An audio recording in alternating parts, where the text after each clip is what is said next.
everybody, welcome back. My name is Cassie. I am the Evil Secret Ninja, and I talk about books and I review books on my channel. And today I am doing my last bonus video. The last episode of The Wheel of Time dropped, and I watched that. Here's my reaction. Going into this episode, I kind of had two mindsets. Either it was really going to piss me off, or I was really going to like it and it was going to end well. And I actually landed somewhere in the middle. There were parts that pissed me off, and there were parts that I really liked. So, first off, I'm going to get into the parts that kind of bothered me a lot. Obviously, if you've watched my other videos about The Wheel of Time, you'll know that it's bothering me how far away they're getting from the book. If they're trying to follow the first book, they've really kind of moved a lot away from that.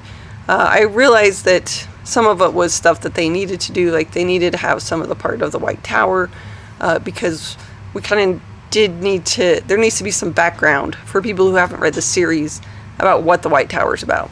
I think that the series should have been longer. They should have put a couple more episodes in there so that the White Tower part didn't take up so much of the season. And I know it was only 2 episodes, but that was a lot. That was a lot that they just took away from the main storyline. I didn't like obviously Thom Merrilin, some of the stuff they did with Perrin, some of his backstory, and that kind of stuff that bothered me.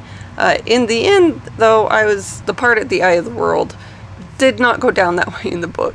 Now, the important part was that Pat and Fane kind of let it out to them. Like, those 5 are all very important for the end and in the final battle.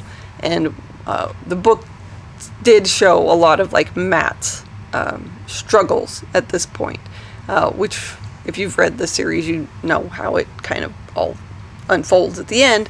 But right now, just like in the book, he's really conflicted.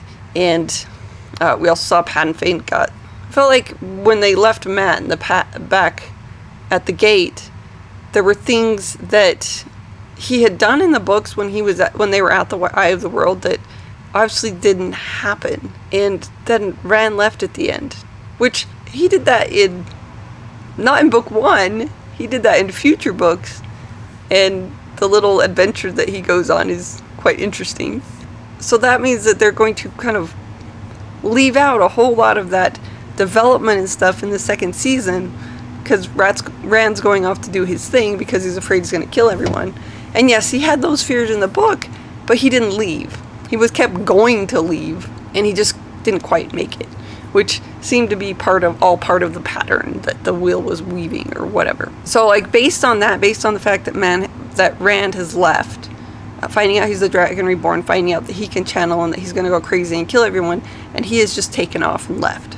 That makes me think that season 2, we are going to miss out on a lot of the development that happened in the second book, which is really where, in the book series, it starts to take off. Like, the first book, you could see how it was a lot related to Tolkien and the Lord of the Rings and that kind of stuff. It was definitely a adventure that was similar to that. And the second book is kind of where it takes its own spin on things.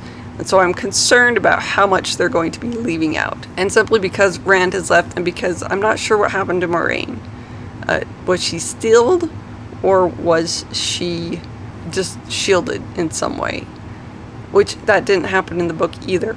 So in the books, there was some Aes Sedai that were stealed. It severed their ties with their warders, and it also, they were no longer held by the Oath Rod. So I guess we'll see in the next season if Moiraine can lie, then she's probably been stealed, and I'm not sure why they would put that in there, but I think she's saying she can't lie, so she's probably just shielded in some way, that the Dark One has shielded her.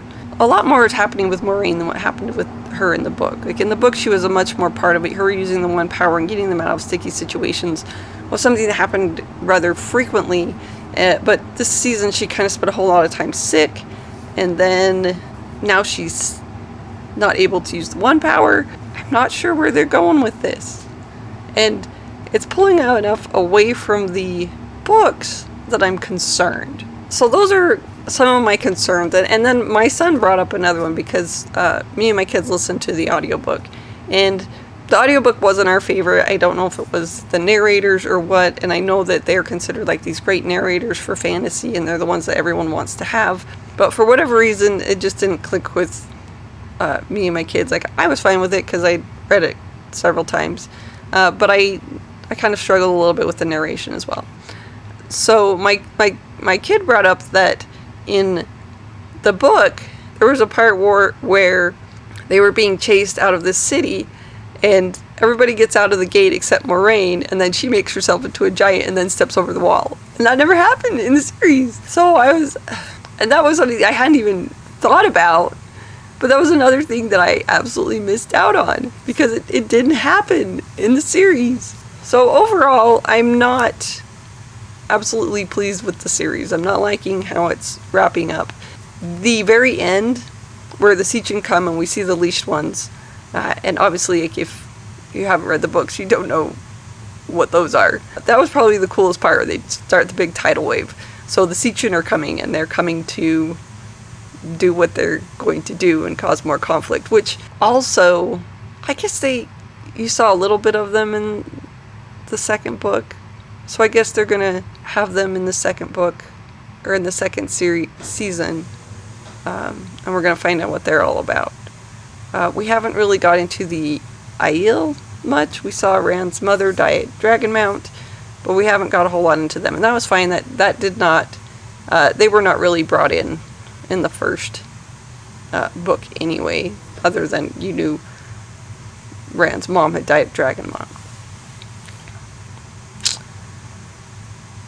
So those are some of my problems with it, and I'm sure that I have more, and that if I thought about it, I would come up with a whole bunch more of things that, like, oh, this really just annoyed me. Obviously, Thom Merrilin, Perrin, although the part where Perrin picks up an axe, that is significant from the books. He picks up an axe, and we also know that there's something odd about him with regard to him and wolves. But it wasn't very well explained in the show. It was much better explained in the book, but then we had a guide that helped us, which they didn't even bring in. Elias wasn't even in there. I wish the series had been longer. I'd wish it to have at least 10 or 12 episodes so that they could do their part with the White Tower, so that we understand what's going on there, but that didn't take so much away from the story. And I think it would have been a lot better with a few more episodes. So those are a lot of the problems that I had with it. It's not my favorite show. When season 2 comes out, I'll probably watch it because my family's enjoying it. And I'm going to watch it with them, and I'm probably going to be pissed off about it. There was so much that I wanted to see that I didn't get to see. On the flip side, I think if you're watching the series and you have not read the books, it is quite enjoyable. They did a really good job. The actors were great. The storylines were great. If you don't know Perrin's backstory and you're watching it, like, that's pretty traumatic. And I could see, like, that would make him a very brooding person. Watching Mat's backstory and the how he came to be who he was and chose the things that he chose.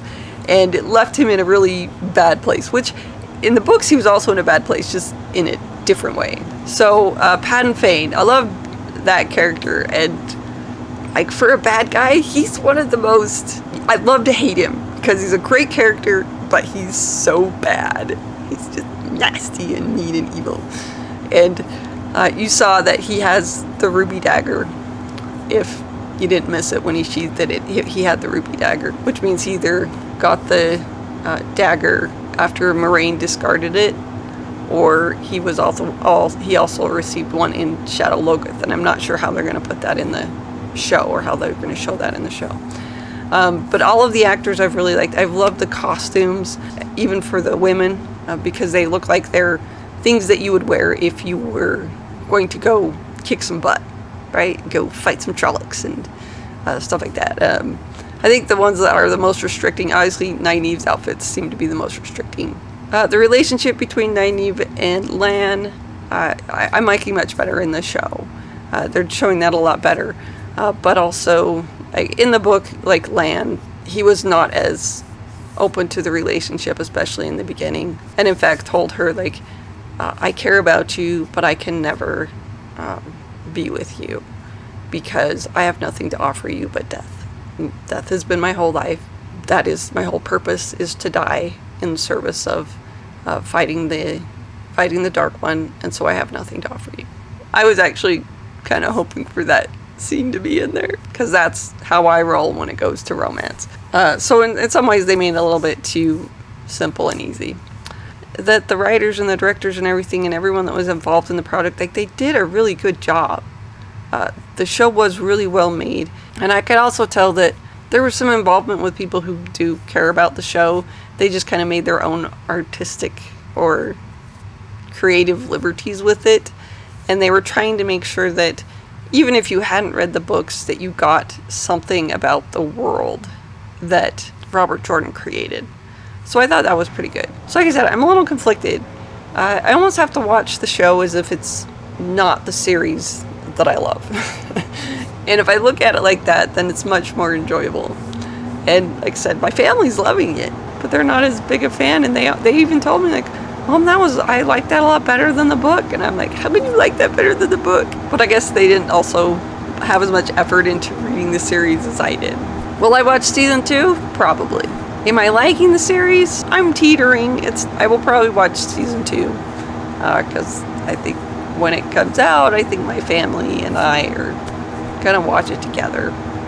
And I'm not sure how I'm gonna feel about that either. I would hope for a couple more episodes and bringing some things in from the books that I loved would be really nice as well. Hopefully in season 2 we'll meet some of the characters that I've been struggling with and that didn't show up. Alright, so that is my bonus video. That is my reaction to The Wheel of Time, kind of episode 8, as well as kind of the whole series in general. It's fine. It's got its pros and cons. Thank you everybody for watching, and you guys have a nice day, and I hope you had a nice holiday, and I'll see you next time. Bye!